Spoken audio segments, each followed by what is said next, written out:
and hit record. It's August 11th. How's everyone doing? Did you have a good weekend? I can't hear anybody. My phone rang. With us. And sorry for the late notice. I normally send the email out reminding everyone on our primary contact list what we're going to be talking about today. But I had a morning meeting that ran long, so I got that out late. And I want to remind everyone, our list, if you receive an invite to this meeting, then you're tagged as a primary contact in our organization. And we rely on you for communication to help spread the word. So we communicate to you, you communicate with your team.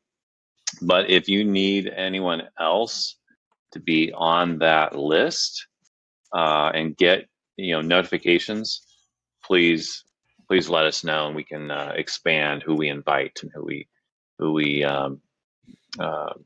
notify about the meetings.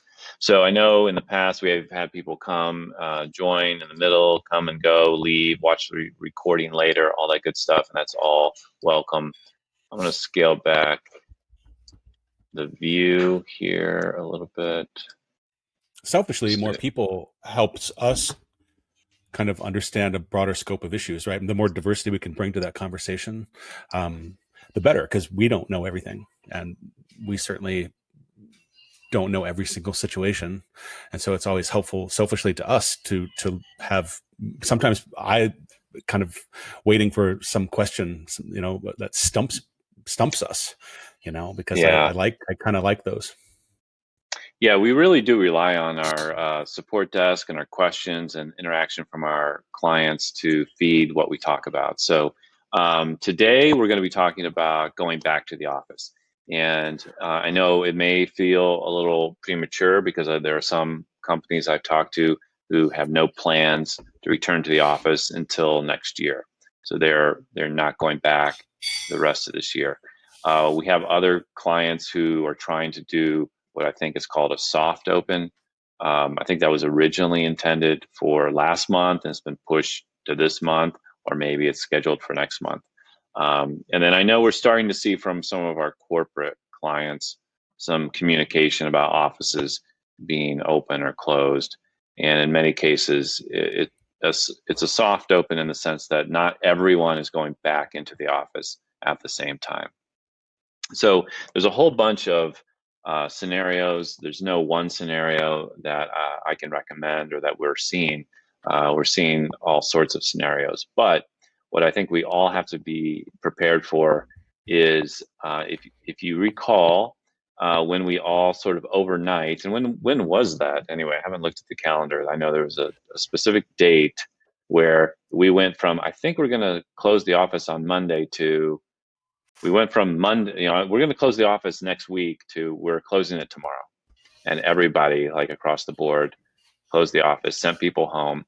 And I will admit it was crazy hectic for us. It was unbelievably stressful. I mean, it was stressful for everyone. Everyone was wondering what's going on. But from our perspective, our selfish perspective, we went literally from managing fewer than 100 offices or office locations to over 1,000, as every person in the office went home and set up their own home office. And we were inundated with calls. I know we're not alone. Every IT team I've talked to was inundated with, this isn't working, that isn't working. How do I get to the VPN? I haven't used it in years, or, so I don't want to rehash that. But the point is, on the one hand, it sounds very easy. We're just going to start going back into the office.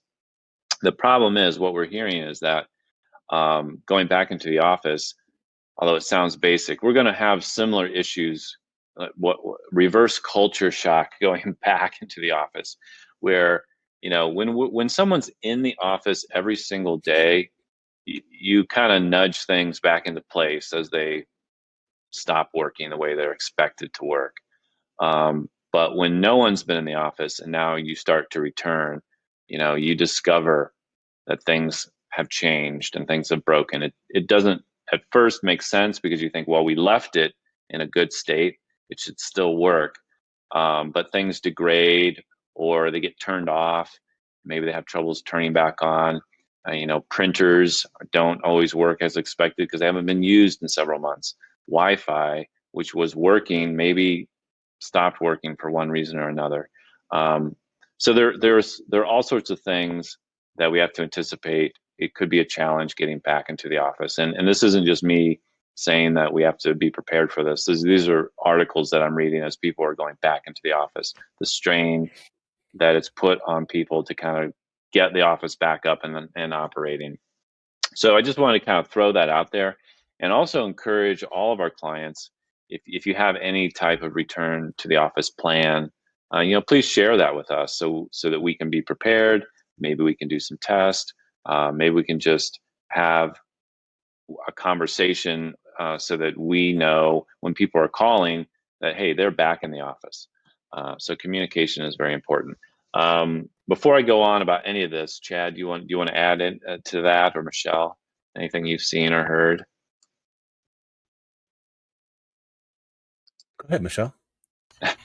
I was just going to say, as far as the date, I remember it was lucky Friday the 13th, when we picked up our daughter from college, and she didn't go back. So it was Friday the 13th. That's all I have to add. Great. Perfect. Yeah. Friday the 13th. Okay. Do we have a no? It's not. This isn't going to be Friday the 13th. No, it's not. It was abrupt. I mean, it was, yeah. I mean, I remember when they closed schools, and that's kind of when it got real. I think I had been in denial up to that point, probably because we'd just gotten back from Spain, you might remember. And so we thought, oh, this is probably, is this going to be a thing? Are they going to really make this a thing? And everyone, there was a lot of discussion about it in the States and overseas, people that I talked to, but I don't think anybody had accepted it as being something to take very seriously. It was like I guess in my mind, it was kind of like maybe like an Ebola, maybe not as bad as an Ebola, right? But like isolated in that sense, right? I guess the closest I ever was to Ebola was I had a friend in Seattle whose grandmother got it in Nice, France, and they flew her to the burn unit in Harborview in Seattle. They didn't know what else to do with her. But like most of us don't have any like interaction with pandemic. Like we don't understand what that means, and I didn't understand what that meant when I first heard it, and it didn't sink in until they really canceled school. I remember thinking, okay, this is going to, whatever I need to do that's inconvenient, I'm going to have to stick to it for a while because this is serious. Yeah, for sure. Sorry, I just noticed Jack the cat is in here with me, so he may be walking around. Okay, so I just want to throw it out there, the idea that we might have some people going back into the office this year, maybe some, not until next year. We will run into issues. We just need to know about those. So keep those lines of communication going. Also, I just want to talk about, related to that, we're kind of learning more and more as time goes on that it appears, I won't say a lot of people, but enough people that it's a topic of discussion. Enough people have gone home and started using their home equipment for work, whether it's their home computer or their home iPad, or maybe their iPhone, which maybe they had not previously used to get access to work documents or work email. And whenever we discover that, we try to have a conversation about how that's not a good idea. In fact, we talked about it, Chad, on our work from home policy live stream. Was it a week ago or a couple weeks ago? It's a tricky topic because there's there's two different very valid perspectives, right? There's the perspective of the auditor or the compliance person who's just working on behalf of a company to minimize their risk, right? And then there's the person on the other side of the table who is the company who's trying to work with that probably larger company, right? Who thinks, maybe this isn't scope, maybe this matters to me, maybe it doesn't matter to me. And what the truth is that it makes sense for us to do both things on a device, right? Like from a personal perspective, right? If I'm carrying, I don't want to carry two phones, for example, right? Like that's a hassle. Some of us have actually had that experience. It's not the best. And so it has to be friendly. It has to be user friendly. It has to work with us. It has to add value to the way that we work. Otherwise we're going to work around it. and then create more risk anyway, right? Right. And so I think we need to work on validating that perspective. But for now, the auditors are kind of dinosaurs, right?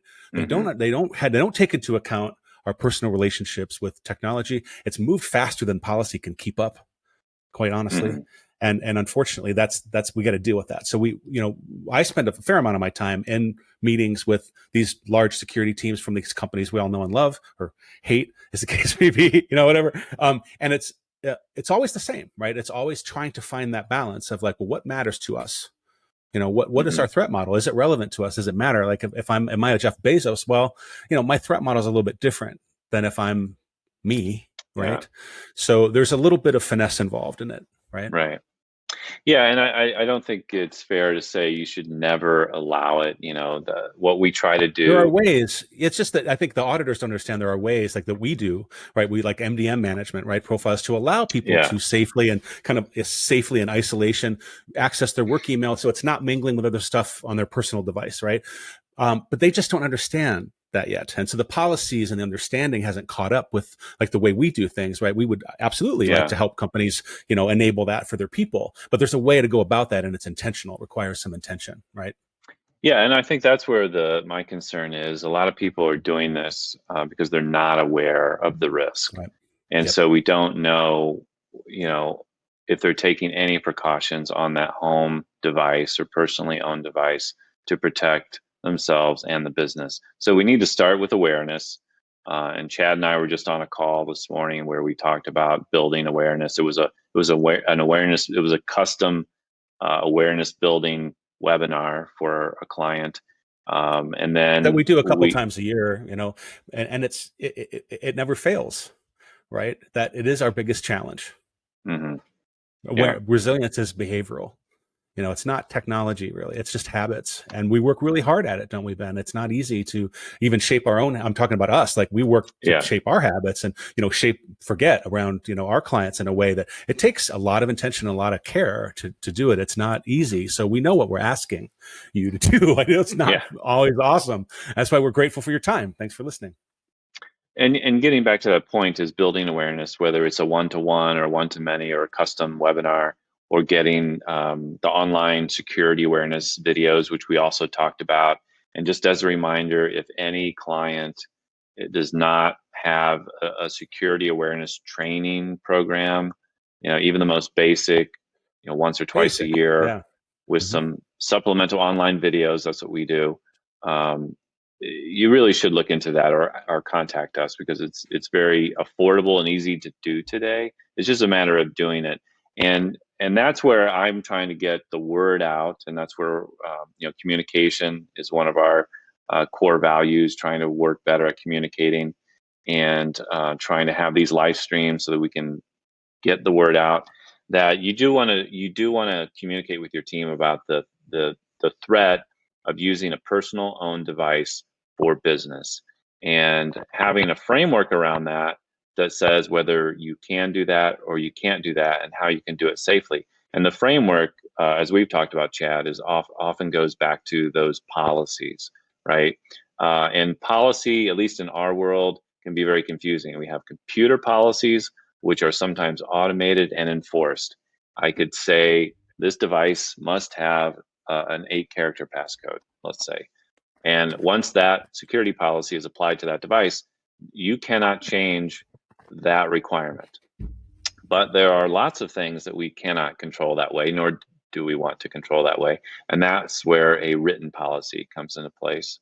And no one likes to sit down and read policies, but they're very helpful as a guiding framework for how someone should operate, or how business should conduct themselves, or as a group or as an individual within an organization.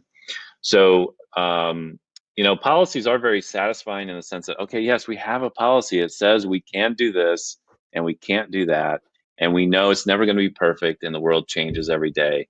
But when we review that policy, we have something to review and update as opposed to a blank sheet. And unfortunately, I still see a lot of companies, especially small companies, who have a blank sheet of paper. They don't have a policy. So trying to help them get a policy in place, starting with a work from home policy, maybe information security policy, and not going to the extent that the big corporations where they have binders full of policies, right? We're not No, trying to that's silly. get you Yeah, there. it's silly. It makes sense to, I really think, and I've said it before, but I think the work from home policy is it's an easy place to start. I mean, there's so many things that we have to be careful with policies. That's why, like, just downloading using templates, you have to be careful because, Mm-hmm. as long as a level of scrutiny doesn't exist, it's fine. But the minute that the level of scrutiny goes up and someone's actually looking to map processes to procedures to policies within your organization, it's going to fall apart because it's just, you never really did anything to build that scaffolding. Right, it's cultural. That's not just having a piece of paper. You also have to have demonstrable proof that you actually do these things, and it depends, right? So the level of scrutiny, Ben and I've been in situations where the level of scrutiny was, not so bad, pretty cool. But we've been in situations where the level of scrutiny goes through the roof, and then you have to make sure that you haven't just haphazardly done this stuff. And that's, I think, the point you're making is very important, Ben. It's like, especially now, because we're in these asynchronous work cultures. We're not synchronous anymore, where we go in, sit our butts in the seat at the same time or whatever, and water cooler and bathroom breaks and lunch. We're not in sync anymore. We're all out of sync. And it's really important to have like kind of a social contract, like say, hey guys, gals, here's how we're going to do stuff. Is that cool? Yeah. Here's how we're going to use this stuff. Here's how we're going to do that stuff. And it's just general. It's not really, about incriminating anybody. It's just like, hey, here's how we're going to do stuff. And we're all on the same page. And it just really paves the way forward. Certainly in a pandemic and so much other uncertainty, in a way that at least we can control this. This is one thing we can do. We can come up with this together. Include your team in those conversations. Give them some ownership. Yeah. And so I pulled this up. This is our live stream from July 28th, where we did talk about our work from home policy. And as a reminder, we do post these recordings here. Here's the history of them. And some of them are especially the early on ones, are generic in the sense that I didn't give them a label like 1Password or Ring Central or VisionBot. But even within those pages, we have notes. So thanks to Michelle. You're awesome, yes. Michelle. I don't know what we would do without you. We have So notes useful. talking about what we talked about. So if you see something there, it might be worth reviewing. And then also, this is a great resource: support.forgetcomputers.com. We have some categories. I'm sure we could put tag a lot more under resilience. But we have Office 365, Ring Central, general announcements, and support articles. So we have several hundred articles. I think we're approaching 1,000 articles here. Maybe we could clean some of them up, but and the search is not as great as Google, but the search works, and some of these even show up in Google. Been visited many times. Surprising. Surprising. Yeah. Which ones do? It's not always what you would think, but it's fun. It's not. It's definitely fun. So if you want to see something, either as a written article, or a webinar, or a discussion on a live stream, please let us know. That's how we get all of our ideas for discussions from our clients. And then I want to also reiterate, this is VisionBot, so vision-bot.app. All of our primary contacts have access to VisionBot. If you haven't logged in, or you don't get the weekly email summary, let us know, or simply go to vision-bot.app and log in, or ask us how to get logged in. Under your name profile, there's the option to subscribe to the weekly report. Now, I do not have that checked because I don't want to get a report for 2,000 devices. That would be overkill for me. But sure. You and your organization, whether you have 10 or 100 or a couple hundred, you do want to get that report. That'll give you a nice summary of the devices. Let me get back here. Give you a nice summary of any of the problem areas that are summarized here. This is a demo area where we try to keep a lot of problems, so just to show people.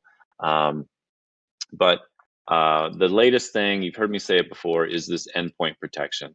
So I run Malwarebytes on my computer, so it shows up. You may have additional endpoint protections running on your machine. They There's a should bunch of show them. up here. Yeah, Yep. there are a bunch of them. Sometimes even multiple run on the same machine.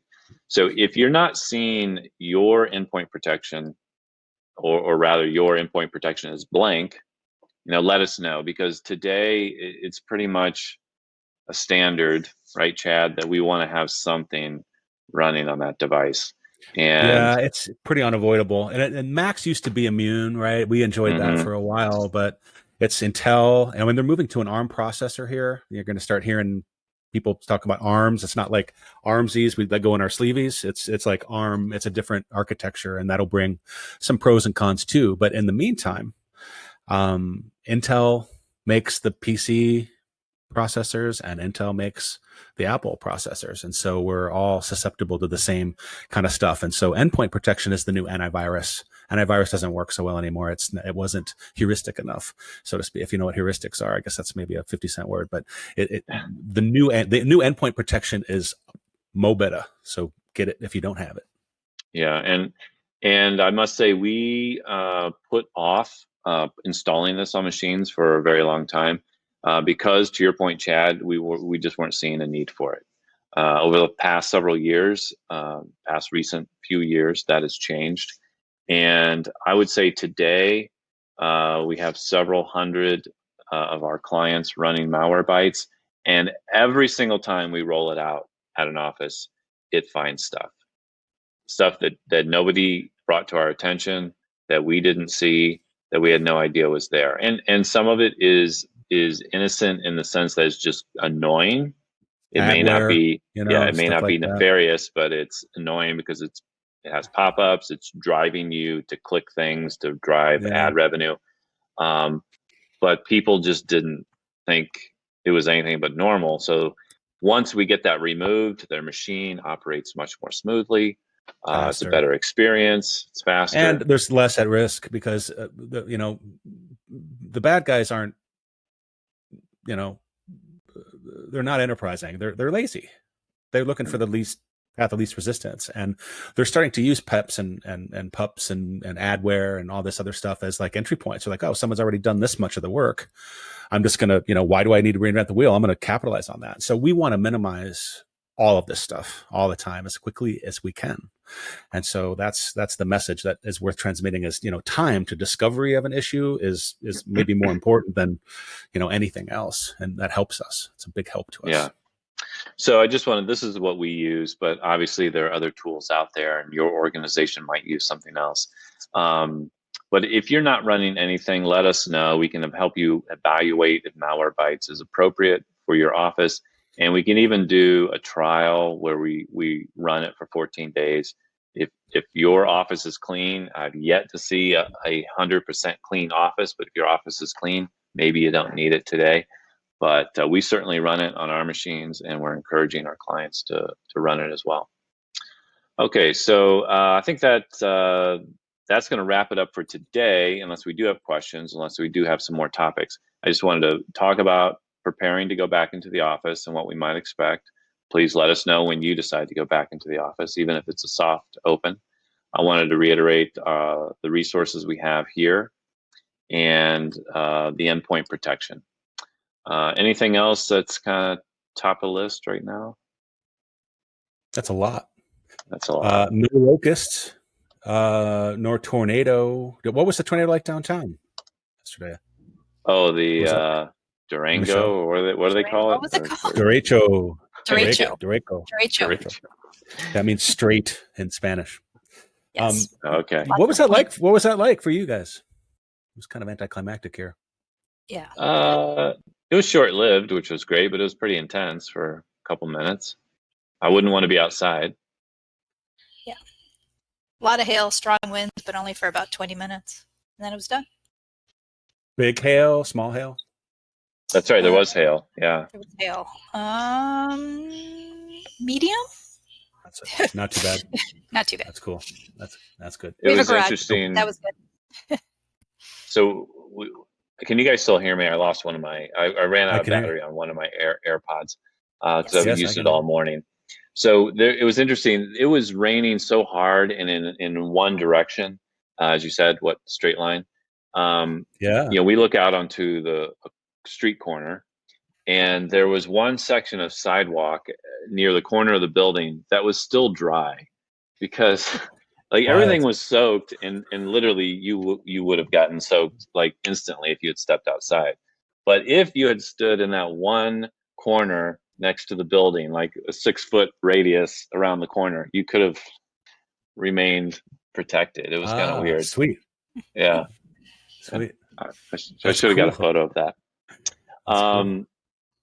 Oh, I pulled up here the PII Protect. I'm not 100% clear. If I log in, I have an administrator log in. It's not going to show you what I want to show you, but this is the video platform we use. So if you're not, to reiterate, if you're not using a video platform to educate your team, I recommend one. And this is the one we use, but there's another one, Know Before, which is very popular.